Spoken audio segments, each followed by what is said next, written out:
Welcome to Ceramics. I'm Amy Larson and I am your child's teacher in the art room.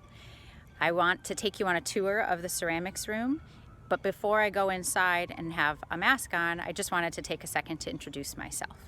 This is my 19th year teaching in the Wellesley Public Schools. I started out for 5 years at Wellesley Middle School and I've been at the high school ever since. I got my undergraduate and my master's degree from Rochester Institute of Technology in upstate New York, and I never knew I was going to be a teacher. I actually thought I was going to be a physician assistant. I was a biology and a pre-med fine art major at RIT. I completed my pre-med requirements and my Bachelor of Fine Arts in painting, printmaking, and sculpture. I went on to get my master's in art education, and that led me to here. So I'm going to pause for a second, go inside, and then I'm going to show you all around the ceramic studio. Welcome back. Now we are in the ceramic studio, and I just wanted to give you a little sense about what things look like from your student's perspective. So when we're in the studio, this is my space. So we have a really nice, beautiful, open studio. And right now, because of COVID, the wheels are all facing in one direction, and we have 2 sinks for cleanup. And the way it's working this year is students sit every other wheel and everyone is looking up towards the front. Thanks to all of your support and to WEF, I was able to write a grant to get this mirror that's up top. It comes over the top of my wheel so students can see what's happening inside my hands. And then I was also able to get this long arm for my iPad, and now I can project through Zoom onto my smart board. So when I'm sitting at my wheel, doesn't matter where students are in the room, they have a close-up view of what's happening. So to give you a sense of some of the different assignments that we have in wheel throwing, students right now are learning how to center the clay. Clay is, it's kind of like learning a foreign language with your fingertips. So if you've ever worked on a potter's wheel, it's a lot about being able to support and ground yourself so that you can support and center the clay.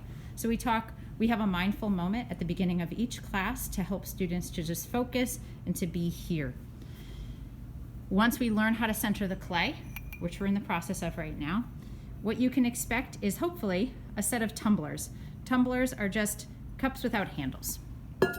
So they fit into your hand, and the goal for this is to learn how to compress the clay to not get a crack, think about the top lip, address the foot, and make walls. So the students are currently in the middle of working on that assignment. Once we get through that, hopefully, we will then move on to making a set of tumblers with handles, so cups. And we talk a lot about what kind of lip is necessary. You don't want it to be too bulky, and you want to think about the weight of the handle and how a cup feels in your hand. By the end of our time together, we will hopefully be making a set of 2 bowls. I like things in series because then it's not just a one-off. And then if time permits, they will have the freedom to create an independent project towards the end of our time, usually a lidded vessel, but we'll see how far we get. So from Canvas, let me see if I can turn this.